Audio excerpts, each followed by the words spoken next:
امید کرتا ہوں خیریت سے ہوں گے۔ آج کا جو ٹاپک ہے وہ ہمارا شعر نمبر 5 پر مشتمل ہے، ٹھیک ہے؟ شعر نمبر 5 ہماری غزل نمبر 1 تھی، اب شعر نمبر اس کا 5 شروع کریں گے۔ طریقہ کار آپ کے سامنے لکھا ہوا بیٹا، ان کے شاعر کا نام ہے فراغ گورکھپوری۔ تو یہاں بات کریں گے، شاعر کہتے ہیں یوں تو ہنگامہ اٹھاتے نہیں دیوانہ عشق، مگر ہے دوست کچھ ایسوں کا ٹھکانہ بھی نہیں۔ لکھنا آپ نے اسی طرح تھوڑا سا آپ نے شاعر کے بارے میں لکھ دینا، یہاں مفہوم ہے سچی عاشق زبان پر شکوہ نہیں لاتے، مگر دیوانگی میں کسی پر بھروسہ بھی نہیں کیا جا سکتا۔ بیٹا ایک ہوتا ہے عشق، ایک ہوتا ہے محبت، اور ایک ہوتا ہے کسی کو پسند کر دینا۔ یہ پے در پہ 3 مرحلے ہیں۔ کسی کو پسند کر دینا، پھر آ جاتا ہے محبت۔ محبت میں انسان کو اپنا بھی ہوش رہتا ہے، اپنے محبوب کا بھی، محب کا بھی، جس سے محبت کی جاتی ہے، محبوب کا بھی۔ اور جو دیوانگی کی حالت، وہ ایک ایسی جنون کی حالت ہوتی ہے جس میں شاعر یا کوئی بھی عاشق فرد ہے، اس کو اپنا کچھ بھی یاد نہیں رہتا۔ آپ ان کی مثال لے لیں کہ جیسے یہ جو نشہ کرنے والے ہوتے ہیں، ان کو بس نشے کی طلب ہوتی ہے، تو یہ ان کی محبت ہے کس کے ساتھ؟ نشے سے۔ محبت کا بھی ایک اعلیٰ درجہ جس کو ہم جنون کہیں گے یا دیوانگی کی حالت ہے، یہ وہ درجہ ہے۔ تو بات کریں گے شعر میں شاعر کے 2 مطلب لیے جاتے ہیں، ٹھیک ہے؟ ایک مطلب ہے شاعر کہتا ہے کہ جو عاشقی یا جو عاشق ہے وہ اعلیٰ ظرف ہوتے ہیں، وہ محبوب کے سامنے عاجزی، انکساری، تحمل کا مظاہرہ کرتے ہیں، کوئی ان پر آنچ نہیں آنے دیتے، کوئی شکوہ شکایت نہیں کرتے۔ صرف جو بھی اگر ان کی بات ہوتی ہے تو وہ بات کو وہ اپنے دل میں چھپا کر رکھتے ہیں، کسی کے سامنے اس کو پیش نہیں کرتے، ٹھیک ہے؟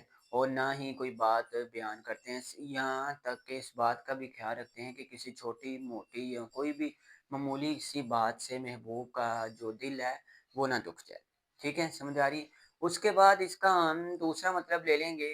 دوسرے مطلب میں شاعر کہتا ہے کہ جو عشق ہے، یہ جو دیوانے لوگ ہوتے ہیں، جب یہ محبت ہے یا یہ محبت جو ان کا محبوب ہوتا ہے، اس کی اس قدر زیادہ قدر کرتے ہیں کہ ان پر کوئی آنچ نہیں آنے دیتے، کوئی بھی خبر نہیں ہونے دیتے ان کو۔ ایسا شخص جو اپنے محبوب کے سامنے صرف جھک کر بیٹھ جاتا ہے یا چپ کر کے بیٹھ جاتا ہے، چاہے اس کے دل میں جتنی بھی اس کے خلاف کچھ شکایات ہوں تو وہ ایسا نہیں کہتا، وہ صرف اس کو منحوس خاطر رکھتا ہے اور محبوب کی ہر بات کو سر آنکھوں پر رکھ کر قبول کر دیتا ہے۔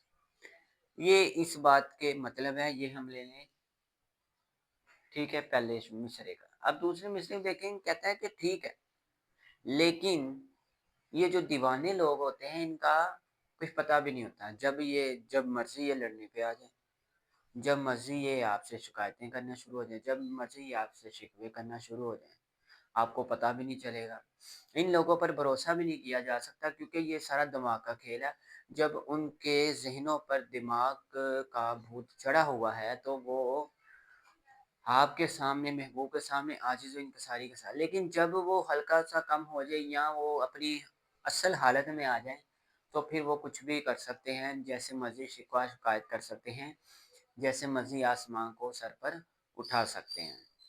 تو بیٹا یہ شعر نمبر 5 ہے، اس میں بہت مشہور زمانہ شعر ہے جگر مراد آبادی کا، یہ شعر ہے۔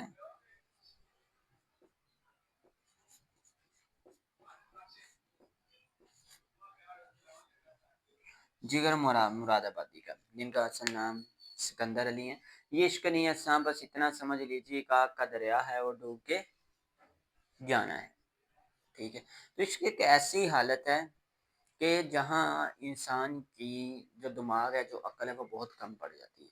اگر انسان عقل کے دائرے میں رہ کر کام کرے تو وہ کام نہیں ہو جاتے، وہ کام جو عشق کر جاتا ہے وہ عقل کبھی نہیں کر سکتے، ٹھیک ہے بیٹا؟ تو یہ ہمارا شعر نمبر 5 تھا۔ اب ہم شروع کرتے ہیں ہمارا شعر نمبر 6۔